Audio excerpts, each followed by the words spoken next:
L'autre jour j'allais regarder une vidéo sur YouTube et je suis tombé sur une pub qui disait: j'en ai rien à foutre si tu vas passer cette pub. Alors déjà je me sentais très agressé et du coup je me suis intéressé à ce bonhomme. Et en fait c'est un formateur qui a une chaîne YouTube. Et je suis tombé sur une vidéo 3 astuces pour gagner 1000 € maintenant.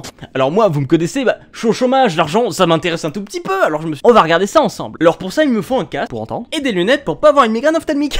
Hey, salut à toi, bienvenue dans cette vidéo. Et dans cette vidéo on va se mettre dans la peau de ceux qui essayent d'entreprendre, qui essayent de faire de l'argent en ligne depuis longtemps mais qui n'y arrivent pas. Et comment toi qui galère. Déjà fait intéressant sur sa chaîne YouTube qu'il a avec son pote, et ben il nous vous voit, donc c'est normal, on est sur YouTube, on se fait vous voyer, y a pas de surprise. Or, on va vous présenter. Et dès qu'on arrive sur sa chaîne marketing, bam, on se fait tutoyer, tu vois, il a envie de t'entuber, salut mon pote, ça va, tu vas bien. Première chose à faire et qui va rien vous coûter, c'est d'utiliser vos compétences. Et si vous n'en avez pas, ça va être d'en acquérir. Donc déjà le conseil pour gagner de l'argent internet, c'est de se former.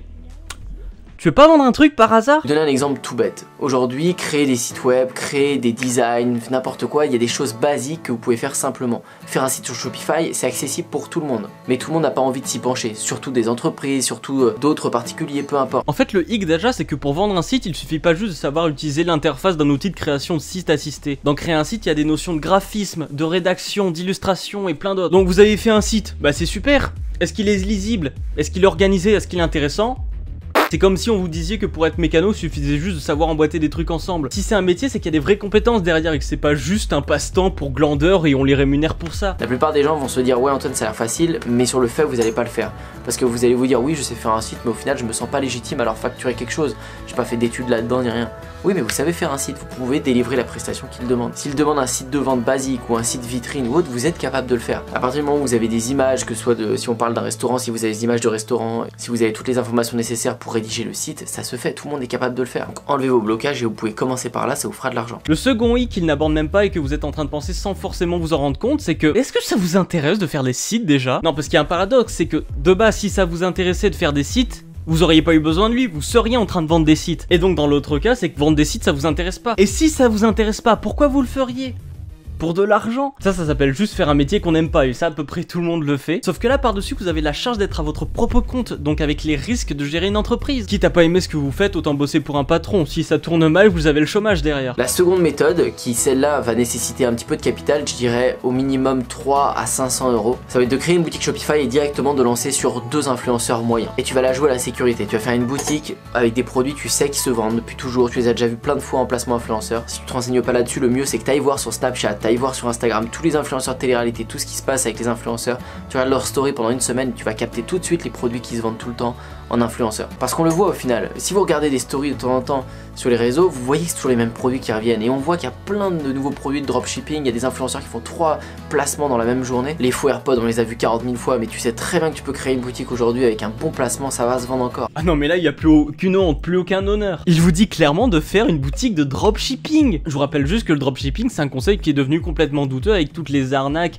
et toutes les contrefaçons qui ont été faites. Il y a des multitudes de vidéos sur YouTube qui en parlent. Et après il te dit que c'est pas grave si c'est des copies de produits parce que de toute façon ça se vend, il y a aucun problème. Donc non seulement la deuxième technique c'est pareil que la première, faire des sites Shopify, mais en plus il vous demande de démarcher des influenceurs sur Snapchat et Instagram pour vendre de la contrefaçon. En ce moment j'ai trouvé une tendance de dropshipping que je trouve dégueulasse. La petite Galaxy propose sur son site un projecteur de Galaxy à 49,90 € qui est bien sûr en promotion comme toujours quand on fait du dropshipping. Et en fait il y a exactement le même sur Amazon à seulement 42 €. La seule différence c'est que ici ils ont collé leur logo et ici il y en a pas. La différence est pas énorme mais par exemple sur French Galaxy, ils ont leur produit à 29,90 € au lieu de 60 bien évidemment puisque c'est en promotion, puisque c'est du dropshipping. Et sur Amazon il y a le même, mais seulement à 12 €. Et même chez les anglophones, Ocean Galaxy Lite par exemple, il y a ce système qui est à 50 € au lieu de 101 € bien évidemment, c'est en promotion parce que c'est du dropshipping. Et sur Amazon, il est à 33,94 €.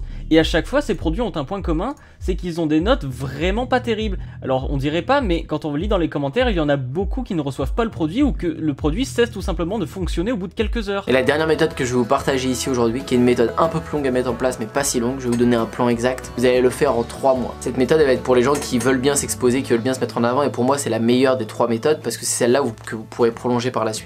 Mais peu importe, vous ferez celle que vous voudrez. Ça va être le fait de créer une communauté, d'utiliser ces 3 réseaux, TikTok, Instagram et YouTube. Vous utilisez ces 3 réseaux-là et pendant 3 mois, faites-moi confiance, vous publiez une vidéo par jour sur YouTube pendant 3 mois non-stop. Vous publiez 4 vidéos par jour sur TikTok et sur Instagram, vous publiez tous les jours des stories et des posts chaque semaine. Non mais je rêve.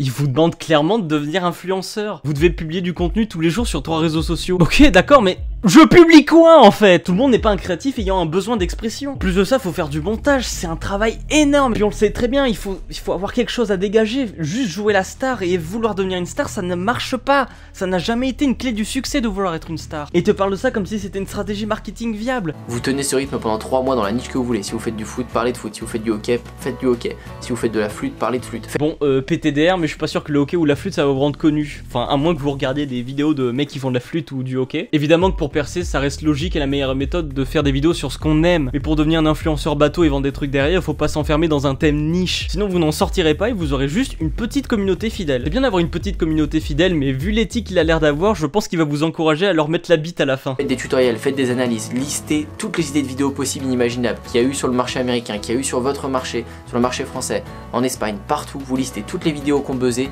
dans un ordre croissant et vous les faites une à une en essayant de mettre votre patte, en faisant vos miniatures. Vous travaillez ça pendant 3 mois sans jamais rien vendre. Alors la méthode typique du plagiat, je crois qu'il a pas compris le concept de buzz. Copier le buzz, ça fait pas le buzz. Alors oui, vous allez peut-être faire des vues, mais avoir une race et de la créativité, c'est tout un concept aussi. Et je vous le rappelle, copier ne ménage pas bien avec créativité. Et au bout de 3 mois, vous faites un live et vous proposez votre première offre payante. Et bah le voilà le but, c'est de vendre, devenir influenceur pour vendre. Dis-moi, avec ta chaîne YouTube, c'est pas ce que t'aurais fait du coup? Faire une chaîne YouTube sur un thème précis, puis ensuite essayer de vendre des formations? Si vous tenez ce rythme, vous avez de grandes chances d'arriver à 1000 abonnés, même bien plus. Peut-être que vous aurez buzzé à je ne sais combien de milliers d'abonnés, peut-être que vous n'aurez pas buzzé. Peut-être que vous serez qu'à 80 ou peut-être qu'à 300 abonnés, même ça m'étonnerait beaucoup. Et si c'est le cas, vous devrez poursuivre cette création de contenu pendant encore 1, 2, 3 mois jusqu'à temps que ça prenne. Alors là, il faut faire du contenu Insta et TikTok quotidiennement pendant 3 jours. Et que si on n'est pas encore connu, il faut continuer jusqu'à être connu. Alors attends, je relis le titre de la vidéo là. 3 manières de faire 1000 € maintenant. Ah oui, le titre il est vraiment pas mensonger du tout en fait. Et à la fin, votre communauté vous connaîtra, elle sera super chaude et elle pourra vous acheter tous vos produits. Alors par calque, il dit aussi que ses abonnés sont des moutons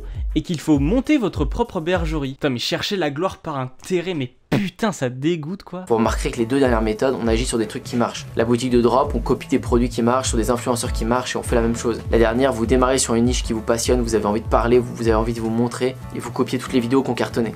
C'est souvent ça le principe, prenez quelque chose qui marche. Comme devenir vendeur de formation et donner des techniques pour gagner des sous.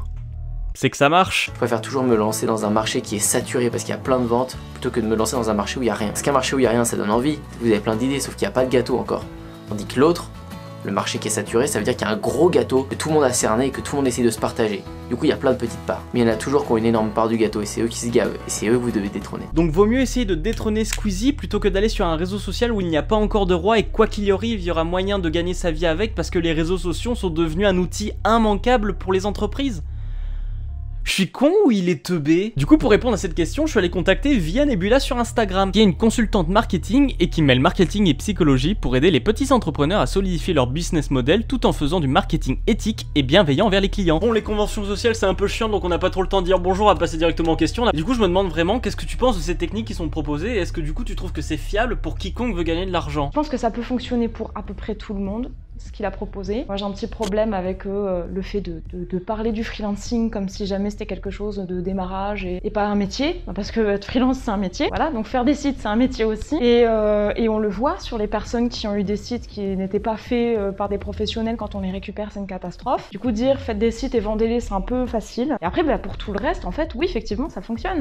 Faire du Shopify, du dropshipping, il y a plein de gens qui gagnent de l'argent comme ça, mais c'est pas juste mettre un site et faire du dropshipping, c'est derrière il y a des techniques à mettre en place qui sont occultées en tout cas sur cette vidéo là, je pense qu'il les explique dans ses formations. Je parle pas des heures où tu vas t'arracher la tête parce que tu as un truc, une fonctionnalité que tu n'as pas réussi à mettre en place. Je sais que c'est pas ta question. Ouais mais c'est pas toi qui décide. Mais lui dans sa vidéo il dit 1000 €. Dans le monde de l'entreprise c'est rien. Mais moi par exemple qui suis en SAS, là, si jamais je me tire un salaire, c'est 82%. Et je parle pas de la TVA, de l'impôt sur les sociétés. Donc oui, effectivement, c'est facile de gagner 1000 €, mais c'est pas avec 1000 € que tu vas vivre. Alors quelque chose de récurrent chez les formateurs, c'est pourquoi essayer de nous donner des techniques pour gagner de l'argent. Ils ont envie que tu y arrives. Si jamais tu y arrives, tu vas faire ce qu'on appelle du referral en marketing, c'est-à-dire que tu vas recommander le formateur, tu vas recommander un prestataire, et on estime qu'un client satisfait qui est actif dans son action de referral peut ramener jusqu'à 3 nouveaux clients. Et c'est des clients qui sont déjà fidélisés. Le referral, c'est la meilleure technique marketing si jamais tu arrives à la faire. Et ça, du coup, je trouve ça bien. C'est normal. Après, voilà, on a tous envie de gagner de l'argent. Donc c'est différent de vouloir te faire gagner de l'argent que de vouloir te faire vivre de ton affaire. Et vivre de son affaire, c'est pas facile. Il y a encore une start-up il y a pas longtemps qui a réussi à vivre pendant 2 ans en changeant 50 fois son produit et 50 fois son concept et 50 fois ses fournisseurs, qui finalement a coulé. Et pourquoi ils ont besoin de nous tutoyer pour faire ça? Le tutoiement construit une proximité. Bon, ça, je te l'apprends pas. Tu seras plus à même d'écouter quelqu'un qui te tutoie, surtout dans une démarche pédagogique. Il va, on va dire, rentrer dans un rôle. En psychologie, t'as plein de théories autour des statuts et des rôles. Alors, je ne vais pas parler de l'analyse transactionnelle parce que c'est pas une théorie que je soutiens particulièrement. Maintenant, c'est sûr que si jamais il se met dans un rôle qui va être de la pédagogie, qui va être du parent, ce genre de rôle en fait où il y a une hiérarchie qui s'installe, tu seras plus à même d'écouter ce qu'il est en train de dire. C'est ce que fait aussi par exemple un UX designer ou un facilitateur graphique lorsqu'il vient dans une entreprise aider à débloquer une situation qui manque de créativité. Alors après avoir regardé sa vidéo et ce qu'il propose dans sa formation, est-ce que tu penses qu'il est éthique ou au contraire qu'il ne l'est pas? J'ai regardé un peu, j'ai du mal à distinguer vraiment ce qui va être appris comme technique d'une formation à une autre. Après là, comme ça, moi j'ai pas vu de choses qui m'alarment. J'ai vu des sites de marketeurs qui étaient beaucoup plus problématiques. Et là, en tout cas, sur les informations que tu me donnes, il n'y a rien qui n'est pas éthique. Si ce n'est, voilà, ce que j'ai dit au début, de dénigrer l'aspect freelancing et d'occulter certaines informations. Mais bon là, moi je suis une nazie de l'éthique. Si jamais on voit les choses comme ça, il y a plein de choses qui passeraient pas. Pour moi, je vois pas d'infraction à l'éthique comme on peut l'entendre sur mon site. Et du coup, en regardant sa formation, je me demande, est-ce qu'elle propose quelque chose de vraiment solide? Je vais pas dire que c'est une super formation, qu'à la fin de ça, tu es capable de gérer un e-commerce tout seul, comme il le dit. Je dis pas ça. Par contre, si jamais tu as déjà un produit, tu as déjà un e-commerce et ça décolle pas et tu as envie de comprendre pourquoi, à mon avis, là, il te donne plein de pistes. Pour 100 €, t'as même pas un audit en marketing. D'ailleurs, il le dit sur une de ses autres formations. Cette formation-là, qui est censée être la plus complète, où il t'accompagne, je crois, pendant 6 mois ou 2 ans sur ton projet, bah du coup, c'est soumis à candidature. C'est pas pour rien. Tu m'aurais parlé de certains autres marketeurs qui peuvent, mais d'ailleurs qui tombent très rapidement. S'il est pris une métaphore du quotidien pour essayer de te faire croire que c'était juste ça la technique du marketing, t'amener à faire des formations de ton métier pour vendre des formations de ton métier, là c'est gênant. Là pour l'instant, moi la seule chose que je vois, c'est que c'est un mec qui a vu chez Shopify une faille qui n'existait pas avant dans le e-commerce. Avant, monter un e-commerce, c'était très long, c'était très chiant. Aujourd'hui, avec Shopify, tu as un e-commerce qui est prêt en 4 heures. 4 heures, il est opérationnel, tu peux vendre. Ça change rien au fait que ton site, il faut que les gens le trouvent. Ça veut dire qu'il faut que tu te fasses chier sur le référencement. Et ça, bah, qu'on en parle, est-ce qu'on n'en parle pas, je sais pas. Ça, je pense que lui va te donner les clés pour apprendre quelques trucs. Mais bien sûr que derrière, tu vas avoir besoin d'aide en marketing, d'auto-formation. Je pense que c'est une bonne mise en bouche, on va dire, de ce qu'est le marketing. Parce qu'on voit dans sa formation qu'il veut nous apprendre à vendre des formations. C'est marrant parce que c'est le cliché du formateur qui apprend à vendre des formations à d'autres gens pour leur apprendre à vendre des formations et ainsi de suite. Et au final, tout le monde va se vendre des formations. C'est une histoire de coaching en fait. On sort du rôle de formateur pour faire du coaching. Est-ce que c'est grave de faire du coaching? Je sais pas. Est-ce que c'est grave de faire du coaching automatisé? Je sais encore moins dire. Rentrer dans ce truc de on n'a pas confiance en soi, on peut pas se vendre. Tous les jours, on le voit revenir, ce truc du syndrome de l'imposteur. Donc, ouais, un coaching. Après, il y a des personnes pour qui ça peut suffire. Et c'est pas grave que ça suffise. C'est juste savoir à quel moment est-ce que tu es capable de te passer de ce genre de choses pour pouvoir continuer à avancer. C'est que tu vas te retrouver un peu dopé à ce qu'on appelle le sentiment d'auto-efficacité en psychologie. Il y a des moments où tu te sens capable de mener les actions. Il suffit pas juste de savoir qu'il y a des actions à faire, il faut s'en sentir capable. Et ça, c'est normal qu'un formateur, il booste ton SAE. C'est son rôle, tu dois pouvoir en être capable et c'est pas juste une histoire de technique. Si jamais on te dit que tu peux le faire et que ça suffit, tu vas avoir un SAE qui va être super élevé, tu vas te donner à fond et c'est pas suffisant, du coup tu vas échouer, du coup tu vas revenir chercher ton shoot de SAE. C'est ça qui est surveillé par la Miviludes sur les dérives sectaires. Parce que du coup, tu rentres en dépendance avec un formateur. Alors je veux dire quelque chose qui fâche, mais il veut nous apprendre à faire du dropshipping. Et maintenant, on sait tous que le dropshipping, c'est douteux et voire même de l'arnaque. Que ce soit avec de la contrefaçon ou des marges tellement stupides que les gens se font sur leurs produits. Et voilà, et là du coup effectivement ça dépend du produit que tu vends. L'autre jour on discutait avec un ami qui est dans le marketing aussi, il a trouvé des caisses on va dire de dropshipping qui permettaient de vendre des produits éthiques. Du dropshipping, t'as du bon et t'as du mauvais, c'est à toi de choisir ton fournisseur, savoir est-ce qu'il fait travailler des enfants ou pas, une question qu'on se pose pas trop quand on achète en Chine par exemple. Ça va dépendre du produit et de toi, à quel point est-ce que tu es transparent avec ce que tu vends, tu vois. Si jamais tu dis que c'est quelque chose que tu as fait toi-même et qu'en fait tu fais du dropshipping avec un fournisseur chinois qui fait bosser des enfants, bon bah là je vais dire combo gagnant quoi. Et du coup je me demandais qu'est-ce que toi tu dirais à quelqu'un qui veut gagner 1000 € maintenant? Moi je répondrai pas à cette question parce que ça fait pas partie de mes engagements éthiques justement. Moi je dirais aux gens d'abord d'essayer de gagner 300 € durablement tous les mois. Mettre en place un modèle durable dans le sens où quand tu crées un business, il faudrait qu'il puisse perdurer plus de 3 ans. Dans la formulation de ta question, c'est gagner 1000 € rapidement. 1000 € c'est pas beaucoup.